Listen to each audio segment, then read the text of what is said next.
Hello guys, what is up? And today I'm going to show you how to install TurboWarp for Windows PC only. So let's go onto any web browser. Right now I have just Brave opened up. You can also go onto Google Chrome. So now once we've opened up TurboWarp, we can go down and scroll to where it says TurboWarp Desktop. And now this page will pop up. So we can either choose to get it from Microsoft or download installer for Windows 64-bit. And we will do it for 64-bit. And now we just save it. And then now we are going to run it. Then basically we just hit I agree. This is just a bunch of jargon saying that you agree not to be weird with the program while using the program. And so now we are just not going to change anything. And now we can leave this checked, but I'm going to do that. So now here we have ourselves TurboWarp. So you can also change your language by going over here, and you can choose the language that fits your needs. And you can also go to light mode, warning in 3, 2, 1. And you can go back to dark mode and warning 3, 2, 1. There we go. And if you notice, there is a sprite here. It says Sprite 1, and this is going to be your Sprite tab in this bottom area here, and this is going to be the Stage tab right here. You can also add sprites here. You can also add backdrops here. If you click this, it will just highlight it on the screen. And you can also go to Stage. When you click on Stage, it's meaning the whole area in the back. You also have these tabs open on the sidebar. You have your code tab, which has all the different things you can do.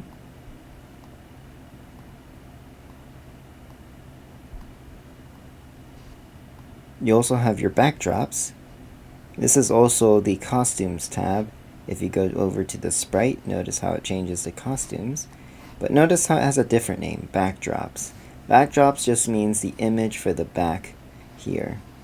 We could make it another color, for example this one here, and now it's a completely different color because this is the texture for the background.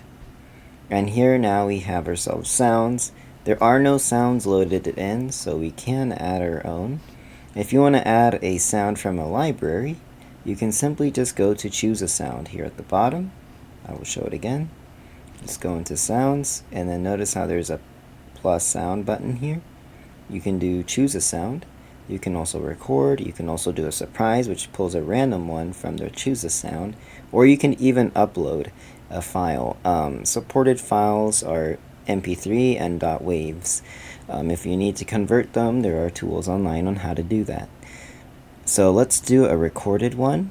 Here we go. Let's record. Hi there. How are you doing? See, so now we got that. Hi there, how are you doing? Who knows what I said there. Alright, so now we save it, and now we have recording 1. Hi there, how are you doing? So now we will just erase that, and we can name it to anything we want. And basically, we can just do a event. So all programs start like this. And then we have ourselves a sound tab, and we can play the sound. Hi. Hi there, how are you doing? Alternatively, because it has the when flag click, you can now just click here now. Hi there, how are you doing? And also you can press this button. However, this is available with an extension, I believe, which I will talk about very shortly. You can make it short, and you can make it huge sized, and you can make it full screen. So you can even go further full screen by pressing F11. So now we can get out. We can also pause the project by clicking here, and we can also stop the project by clicking here with the octagon. So we can clear this out by dragging it over here, and you can create code by dragging it in. You can scroll down here to find things. Variables, you can create variables.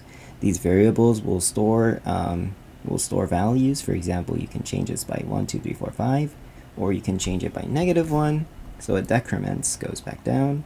There you go. You can also make lists, so if you really needed a list for something, you can do that. So now we have lists, and then just name list 1, list 2, list 3, list 4, and then list 5, but I didn't type 4. Oops. And then now we can just pull anything from here. Note that these are usually invisible and you have to modify them with code, which is why we have these blocks that get added in. And you can also make blocks. So if you make a block, you can do something cool like block say hi. And then when you do that, you can just define it to do say hi. So now we can just do a simple when flagged click. We can do a hi block here. And now he will say hello, which is pretty neat. That's all it does, or you can make him say hi, hello, hello many times if you want, but he will still run the exact same. And then we can also do extensions here. Here are your extensions. Some are supported by Scratch, but it will tell you if it is compatible with Scratch or not, for example, right here. So, and if you notice for the sprites, when you do check it out, there's more stuff for sprites. And that's just because sprites have more free reign and control than compared to backdrops. But backdrops have some unique features that sprites don't have. Now let's show you the more advanced stuff. So if you go up here to the Advanced tab at the top, you will notice there's 60 FPS. You can always click on the question marks to see what they do. Interpolation makes it look smoother. This one's pretty nice. And this one you should just always leave on. These are just some limits for more technical stuff. And here you can do a custom size stage if you really want, but I just recommend leaving it alone. And I would just recommend leaving these alone, this one here. And now you have your add-ons. The add-ons tab basically allows you to change a lot of the features of the TurboWarp editor. They are all listed here, and there's quite a lot of them. You can always toggle or toggle off which ones you do and don't want. For example, I believe I have sounds on, but I'm not sure about that. You can always search sound here, and it looks like there's sounds on for deleting and adding blocks. Ah, there's one. There you go. Ah, there's a sound for that too. You can also record your gameplay if you press the record button here. You can also go to edit and you can turn on turbo mode. Practically makes your project run instantaneously, and it's used mostly for debugging purposes. I would just not turn this on. You can also just toggle the 60 FPS mode, and when it means 60 FPS, it means making your game run at double speed. Change username, you can always change it here, as I have mine set to helper007. And you can go to advanced settings, and of course you have the advanced tab doing the same thing. So if you don't like pressing this button, you can go to edit and advanced settings and it will pull up the same thing. You can also do file, and you can do a new window. You can also load from your computer a .sb3, a .sb2 file, the Scratch file. And you can also save as, so if you want to have a unique copy, you can do that with save as. And you also have your package project, which is actually pretty cool. This shows you just how you want to package your project. And there's quite a lot of settings for this. And you can also load a restore point.